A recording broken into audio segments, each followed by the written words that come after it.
నమస్తే, welcome to లియా news. ఉచ్చబిగుస్తున్న లిక్కర్ స్కామ్, జగన్మోహన్ రెడ్డి రెంటపాల పర్యటన, అందులో సింగయ్య మృతి. వీటన్నింటి నేపథ్యంలో జగన్మోహన్ రెడ్డి గారి పైన, అలాగే ఆ పార్టీ పైన పూర్తి వ్యతిరేకత వస్తుందా అంటే అవుననే సమాధానం వినిపిస్తోంది. అందుకే అకస్మాత్తుగా ఈ రోజు వాళ్ళు యువత పోరుకి పిలుపునిచ్చారు అంటున్నారు. మరి యువత గురించి అసలు ఇప్పుడు కూటమి ప్రభుత్వం చేస్తున్నటువంటి కార్యక్రమాల గురించి జగన్మోహన్ రెడ్డి గారికి మాట్లాడే అర్హత ఉందా అనే విషయాన్ని తెలుసుకుందాం. మనతో పాటు ఉన్నారు ప్రముఖ రాజకీయ విశ్లేషకులు రాజేష్ అప్పసాని గారు. నమస్కారం అండి. నమస్కారం.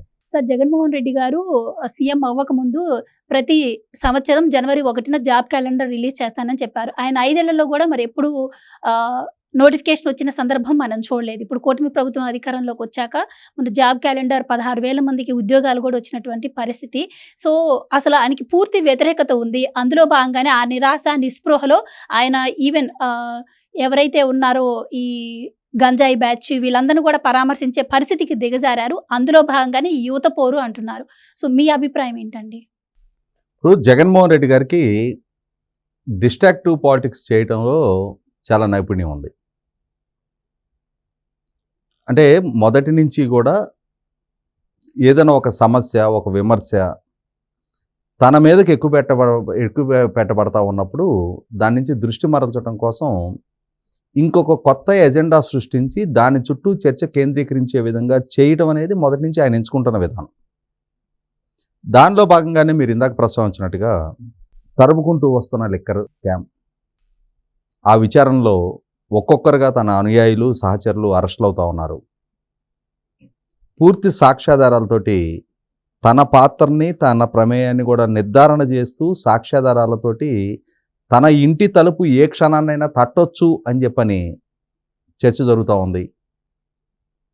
ఇటువంటి పరిస్థితుల్లో మరి ఆయన ఈ మధ్యకాలంలో సంకల్పించుకున్న యాత్రలో గంజాయి బ్యాచ్ని పరామర్శించడానికి తెనాలి పర్యటన చేసిన, లేదు పొగాకు రైతుల పరామర్శ పేరిట పొదిలి పర్యటనకు వెళ్ళి అక్కడ మహిళల మీద, పోలీసుల మీద చేసిన దాడులను చూసిన, అలాగే ఈ రెంటపాళ్ల పర్యటన నిమిత్తం బయలుదేరి ఆ పర్యటనలో జరిగిన ప్రమాదంలో సింగయ్య మరణం చెందటం, సింగయ్య మరణించిన సందర్భంలో జగన్మోహన్ రెడ్డి గారు ఎలా వ్యవహరించాడు, ఆ మరణానికి తాను ప్రయాణిస్తున్న వాహనమే కారణమని చెప్పని తెలిసిండి కూడా ఆయన కనీస మాత్రపు స్పందన వ్యక్తం చేయకపోవటం, కనీసం తర్వాత జరిగిన ప్రెస్ మీట్లో కూడా తన పర్యటన సందర్భంగా ఇరువురు ప్రాణాలు కోల్పోవటం పట్ల కనీస మాత్రపు విచారం కూడా వ్యక్తం చేయకపోవటం, తన పార్టీ నుంచి కానీ తన నుంచి కానీ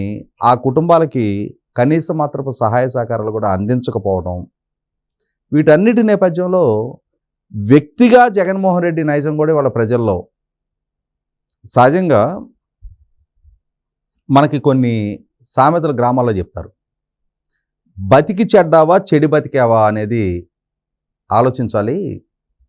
కొంతమంది ఒకప్పుడు బాగా బతికి తర్వాత క్రమంలో వాళ్ళు ఆర్థికంగా దెబ్బతిని వాళ్ళ ఆర్థిక స్థితిగతులు చెడిపోయినా కూడా వాళ్ళు బాగా బతికినాడు ఏ విలువలతోటైతే బతికారో, ఏ విధంగా వారి చుట్టూ ఉన్న వాళ్ళ యోగక్షేమాల గురించి ఆలోచన చేశారో అదేవిధంగా వాళ్ళ నైజం ఇప్పటికీ అదే విధంగా ఉంది. వాళ్ళు బతికి చెడినా కూడా వాళ్ళ మనస్తత్వాల్లో మార్పు లేదు. కొంతమంది చాలా దిగువ స్థాయి నుంచి ఏదో ఒక జాక్పాట్ దగ్గర ఏదో ఒక రకంగా వాళ్ళు ఆర్థికంగా అయితే ఉన్నత స్థితికి చేరతారు, కానీ వాళ్ళ బుద్ధులు అక్కడే ఆగిపోయినాయి. ఇప్పుడు మనకి కొంతమందిని గ్రామాల్లో చూస్తుంటాం. ఒక ఎకరం, 1 ఎకరం రైతు తను కష్టపడే పని చేస్తాడు, కానీ పక్కనాడి గట్లు నరికి పక్కనాడి చేలో ఓదలు కొట్టేసి, సరే వీళ్ళకి కలిసి వచ్చి వీళ్ళు ఆర్థికంగా స్థితిమంతులు కావచ్చు, కానీ వీళ్ళ బుద్ధులు అక్కడే ఉంటాయి.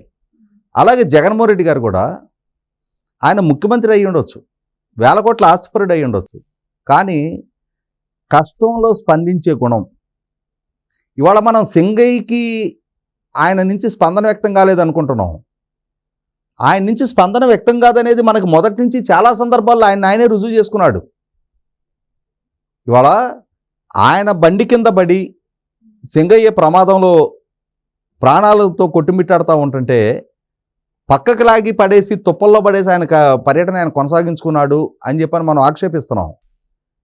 కానీ 1978 నుంచి వీళ్ళ కుటుంబాన్ని ఆదరిస్తూ నెత్తిన పెట్టుకొని వీళ్ళ ఉన్నతికి కారకమైన కడప జిల్లాలో అన్నమయ్య ప్రాజెక్టు బ్రీచ్ అయితే ఈయన ముఖ్యమంత్రిగా ఉండి ఈయన పాలనా వైఫల్యం వల్ల ఆ ప్రాజెక్టు బ్రీచ్ అయ్యి 46 మంది ప్రాణాలు కోల్పోతే నవంబర్ 19 సంఘటన జరిగితే తన జిల్లాలో ఆ బాధితుల్ని పరామర్శించడానికి ఈయన డిసెంబర్ 2వ తారీఖు తిరిగి దొరికింది.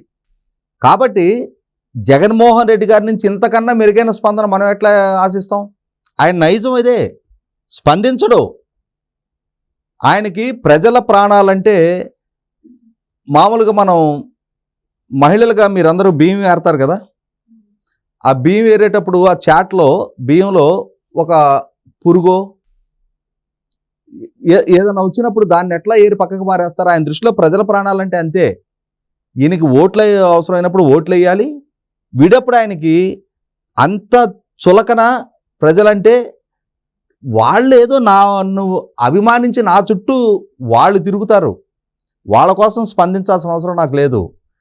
ప్రజలు కనుక నన్ను గెలిపించి అధికారం ఇస్తే అధికారాన్ని ఆ హోదాను అడ్డు పెట్టుకొని ప్రభుత్వ డబ్బుతోటి వాళ్ళకి ఏదైనా కొన్ని పథకాలు ఇస్తా, అంతేగాని వ్యక్తిగతంగా నేను స్పందించడం ఏంటి? నా నుంచి పథకాలు కావాలి అని అంటే నన్ను వాళ్ళు ముఖ్యమంత్రిని చేయాలి. నన్ను వాళ్ళు ముఖ్యమంత్రిని చేయలేదనుకో, చెయ్యనప్పుడు వ్యక్తిగా నాకైతే స్పందించే నైజం లేదు, నేను ఇలానే ఉంటా అని చెప్పని పాలకుడిగా ఉన్న రోజు ఇవాళ కూడా జగన్మోహన్ రెడ్డి తన నైజాన్ని ప్రజలకి తనకు తానుగా తెలియజేశాడు. కాబట్టి ఇక్కడ 100కి 100 పాళ్ళు ఇటువంటి నైజాన్ని ప్రదర్శించిన జగన్మోహన్ రెడ్డి ఖచ్చితంగా తనని ఈ ఆరోపణల నుంచి కాపాడగలిగే వాళ్ళు యువత అని చెప్పని ఫీల్ అవుతున్నాడు. ఎందుకంటే ఆయనకి 2019కి ముందు పరిస్థితులు పరిణామాలన్నీ గుర్తున్నాయి. 2014లో అధికారం నుంచి అంటే అధికారం దక్కుతుంది అని ఆశించిన స్థాయి నుంచి అధికారం దక్కకపోయిన తర్వాత తనకి అధికారం దక్కాలి అని అంటే యువత ఆయనకి ఒక షార్ట్ కట్ లాగా కనపడ్డారు. దాంతో ఏం చేశాడు? చంద్రబాబు నాయుడు గారి కంటే ఈయన ఒక 22 సంవత్సరాల వయసులో చిన్నాడు. దాన్ని అడ్వాంటేజ్కి తీసుకొని యువతకి నేను దగ్గరగా ఉన్న జనరేషన్ వాడిని, చంద్రబాబు నాయుడు గారికి మీకు సింక్ అవ్వదు, నేను మీ ఆకాంక్షలను అర్థం చేసుకోగలిగే పరిజ్ఞానం ఉన్నవాడిని, మీకు మెరుగైన భవిష్యత్తు నేను కల్పించగలుగుతా, చంద్రబాబు నాయుడు కేంద్ర ప్రభుత్వం దగ్గర సాగిలపడి ప్రత్యేక హోదా తీసుకురాలేకపోతున్నాడు, మీరు నాకు ఎంపీ స్థానాలు ఇవ్వండి, నేను కేంద్రంలో ఎవరు అధికారంలో ఉన్న వాళ్ళ మెడల నుంచి ప్రత్యేక హోదా తీసుకొస్తా, ప్రత్యేక హోదా కనుక తీసుకురాగలిగాను అని అంటే ప్రపంచవ్యాప్తంగా ఉన్న పెట్టుబడిదారుల మొత్తాన్ని ఆంధ్రప్రదేశ్లో గ్రౌండింగ్ నేను చేయించగలుగుతా, లక్షలాది ఉద్యోగాలు కల్పన చేయగలుగుతా, వలసలు లేని ఉపాధి కల్పన జరుగుతుంది, 13 జిల్లాలని 13 హైదరాబాద్కి అభివృద్ధి చేస్తా, లక్షలాది ప్రభుత్వ ఉద్యోగాలు భర్తీ చేస్తా, మెగా డిఎస్సి కండక్ట్ చేస్తాను, రకరకాల వాగ్దానాలు చేశాడు. నమ్మారు యువత, సహజం కదా. అరే ఒక నాయకుడు ముందుకొచ్చి నేను మీకు మెరుగైన భవిష్యత్తు ఇస్తా అని చెప్పని అష్యూర్ చేస్తున్నప్పుడు నమ్మకపోతే అది ఆ యువత తప్పు. డెఫినెట్గా నమ్ముతారు ఎవరైనా. నమ్మారు, ఆయన అనుసరించారు, ఆయన కోరుకున్న అధికారం కట్టబెట్టారు. పాలకుడిగా ఈయన నిజాయితీ ఏంటి, ఈయన చిత్తశుద్ధి ఏంటి, ఈయన అంకితభావం ఏంటి, మాట నిలబెట్టుకోవటంలో ఎంత మాత్రపు నిజాయితీ కనపరుస్తాడనేది అనుభవపూర్వకంగా యువతకు రియలైజేషన్ వచ్చింది కదా. కాబట్టే కదా అదే యువత, ఏ యువత అయితే 2019లో గెలిపించారో అదే యువత మొన్నటి ఎన్నికల్లో ఘోరాతి ఘోరంగా ఓడించారు సార్. కానీ ఇప్పుడు మొన్న బడ్జెట్కి నిధులు కేటాయించారు, దాంట్లో నిరుద్యోగ భృతికి అలోకేట్ చేయలేదు. మరి ఇప్పుడు జగన్మోహన్ రెడ్డి చేస్తున్నటువంటి యువత పోరుకి మరి యువత ఏమన్నా డిసప్పాయింటెడ్గా ఉండి ఆయనకి సపోర్ట్ చేసే అవకాశం ఏమైనా ఉంటుందంటారా? అంటే ఇచ్చిన హామీలన్నీ కూడా ప్రభుత్వం నెరవేరుస్తుంది, కానీ ఇది ఒక్కటి మాత్రం మరి పెండింగ్లో ఉన్న నేపథ్యంలో దీనికి కూటమి ప్రభుత్వం ఏం చెప్తుంది? మరి నిరుద్యోగుల నుంచి ఏమైనా వ్యతిరేకత ఏమైనా వస్తుందంటారా? ఇక్కడ ఒకటి వాస్తవం, being an youth, me perception చెప్పండి. మీకు నెలకి ఒక 30,000 40,000 సంపాదించుకునే జాబ్ కావాలా, నెలకి ప్రభుత్వం ఇచ్చే 2,000 3,000 పెన్షన్ కావాలా? మీరేం కోరుకుంటారు? మీరు పనిచేసే ఏజ్లో ఉన్నారు, చదువుకున్నారు, పని చేయగలిగే సామర్థ్యం మీ దగ్గర ఉంది, మీ నైపుణ్యానికి తగిన ఉపాధి మీరు కావాలని కోరుకుంటారా? ప్రభుత్వం ఇచ్చే నిరుద్యోగ భృతి మీరు కావాలని కోరుకుంటారా? ఫస్ట్ ఒక యంగ్స్టర్గా మిమ్మల్ని అడుగుతున్నా, మీరు చెప్పండి సమాధానం. లాంగ్ టర్మ్ గా జాబ్ ఎవరైనా అవసరం అనుకుంటారు సార్. కదా. కానీ ఇంకొకటి అంటే నిరుద్యోగం అంటే జాబ్ రాని వాళ్ళు జగన్మోహన్ రెడ్డి గారి హయాంలోనే కావచ్చు, ఆయన పరిశ్రమలు ఏం తీసుకురాలేదు కాబట్టి చాలా మందికి జాబ్ రాలేదు, చాలా నిరాశతో వాళ్ళందరూ ఉన్నారు. కానీ వాళ్ళందరికీ జాబ్ వచ్చే వరకు కూడా అప్పుడు ప్రభుత్వంలోకి రాకముందు టీడీపీ పార్టీ కూడా చెప్పింది కదా సార్, మీకు వచ్చే వరకు మీ పరిస్థితులను అర్థం చేసుకొని మీ ఖర్చులకైనా నేను ఇస్తాను అని చెప్పి అప్పుడు హామీ ఇచ్చి ఇప్పుడు ఇవ్వకపోతే మాట తప్పినట్టు అవుతుంది కదా. 100% ప్రభుత్వం కనుక ఈ వాగ్దానం విషయంలో ఈ 5 సంవత్సరాలు కనుక యువతను మోసం చేస్తే, తాము చేసిన వాగ్దానాన్ని నిలబెట్టుకోకుండా ఉంటే ఖచ్చితంగా ప్రభుత్వం అధికార పార్టీ మోసం చేసినట్టుగానే, ఎన్డీఏ కూటమి మోసం చేసినట్టుగానే భావించాలి. అయితే ఇక్కడ గమనించుకోవాల్సింది ఏంటి, ప్రభుత్వం 20 లక్షల ఉద్యోగ కల్పన చేస్తానని వాగ్దానం చేసింది. ఆ 20 లక్షల ఉద్యోగ కల్పనతో పాటుగా మెగా డిఎస్సి కండక్ట్ చేస్తామని చెప్పని వాగ్దానం చేశారు. మెగా డిఎస్సి ప్రస్తుతం డిఎస్సి నోటిఫికేషన్ ప్రక్రియ కొనసాగుతూ ఉంది, రాత పరీక్షలు జరుగుతూ ఉన్నాయి. నేను అనుకోవటం ఇంకొక 2-3 వారాల్లో ఆ నియామక ప్రక్రియ కూడా ముగిసిపోద్ది 16,347 ఉద్యోగాలతో. అదే సందర్భంలో ఇప్పటికీ సుమారుగా 9.5 లక్షల కోట్ల రూపాయల పారిశ్రామిక ఒప్పందాలు ఖరారైనవి. అవి గ్రౌండింగ్ అయ్యి వాటి ద్వారా సుమారుగా 5-6 లక్షల ఉద్యోగ కల్పన జరగడానికి మార్గం సుగమమైంది.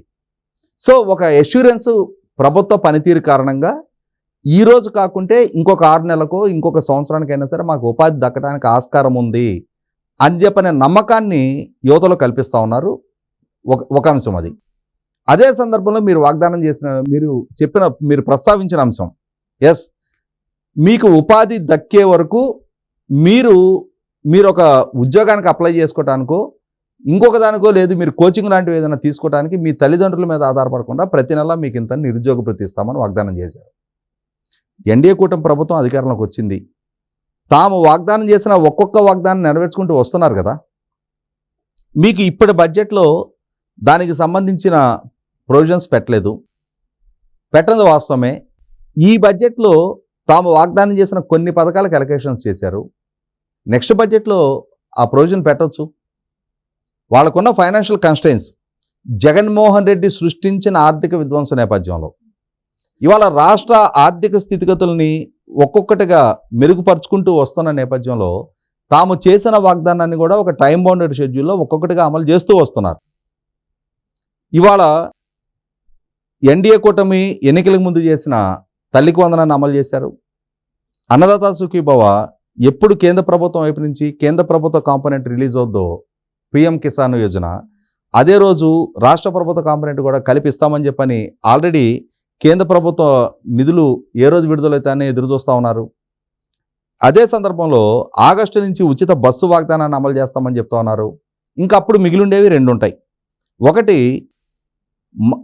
మహిళలకి వాగ్దానం చేసిన ప్రతి మహిళకి 18 సంవత్సరాల నిండిన మహిళకి 1,500 రూపాయలది నిరుద్యోగ భృతి, 100% అవి కూడా అమలు జరుగుతాయి.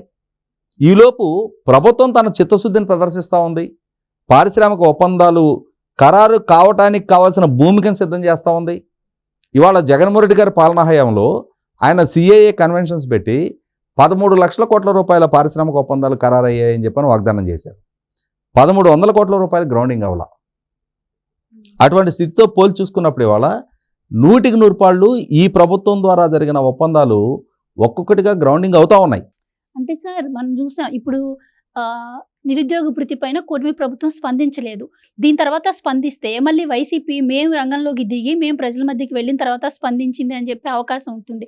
ఎందుకంటే మనం చూసాం ఈ పొగాకు రైతుల గురించి కావచ్చు, మిర్చి రైతుల గురించి మేము వెళ్ళి ధర్నా చేసిన తర్వాతనే అక్కడ వాళ్ళు పట్టించుకుంది ప్రభుత్వం, అప్పుడు వాళ్ళకి రేట్ పెంచింది అని చెప్పి. సో ఇప్పుడు కూడా అలాగే ప్రచారం చేసుకునే అవకాశం ఉంటుంది కాబట్టి ఇలాంటి వాటి గురించి ఎప్పటికప్పుడు క్లారిటీ ఇచ్చుకుంటూ వెళ్తే ప్రజలకు కూడా ఒక అవగాహన ఉంటుంది కదండి. అంటే ఒకటి వాస్తవం, ఇప్పుడు రాష్ట్ర ఆర్థిక స్థితిగతుల గురించి ప్రజలకు ఒక స్పష్టత ఉంది. ఇవాళ ప్రజలేమి ఈ రోజు మాకు వాగ్దానం చేసిన ప్రతి వాగ్దానాన్ని అమలుపరచండి అని చెప్పని రోడ్డు ఎక్కట్లా. వైసీపీ పార్టీగా మా ఉనికిని మేము చాటుకోవటం కోసం మేము ప్రజల మధ్య ఉన్నాం, ప్రజా సమస్యల పట్ల స్పందిస్తున్నామని చెప్పని చూపించుకోవడానికి వాళ్ళ పొలిటికల్ సర్వైవల్ కోసం వాళ్ళు కొన్ని స్లోగన్స్ ఎత్తుకుంటూ ఉన్నారు. వాళ్ళ స్లోగన్స్కి ప్రజల నుంచి ఏమాత్రం స్పందన వ్యక్తం అవుతుంది అనేది మనం గమనిస్తూనే ఉన్నాం. కాబట్టి జగన్మోహన్ రెడ్డి గారి పాలన ఎలా జరిగింది, ఆయన పాలనా హయాంలో రాష్ట్ర ఫైనాన్సెస్ పరిస్థితి ఎలా ఉన్నాయి అనేది ప్రజలకు ఒక స్పష్టత ఉంది.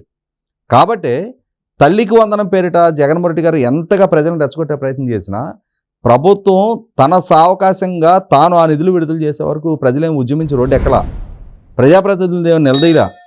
కాబట్టి ప్రజలకి చాలా మెచ్యూరిటీ ఉంది, చాలా సంయమనంతో వాళ్ళు వేచి చూస్తూ ఉన్నారు. ప్రభుత్వం కూడా తన నిజాయితీని చిత్తశుద్ధిని నిలబెట్టుకుంటూ ఒక్కొక్క వాగ్దానాన్ని అమలు చేస్తూ వస్తున్నారు. అదేవిధంగా యువతకి తాము వాగ్దానం చేసిన వాగ్దానానికి అనుగుణంగా 20 లక్షల ఉద్యోగ కల్పనకు అనుగుణంగాను ప్రభుత్వం పరంగా చర్యలు జరుగుతూ ఉన్నాయి.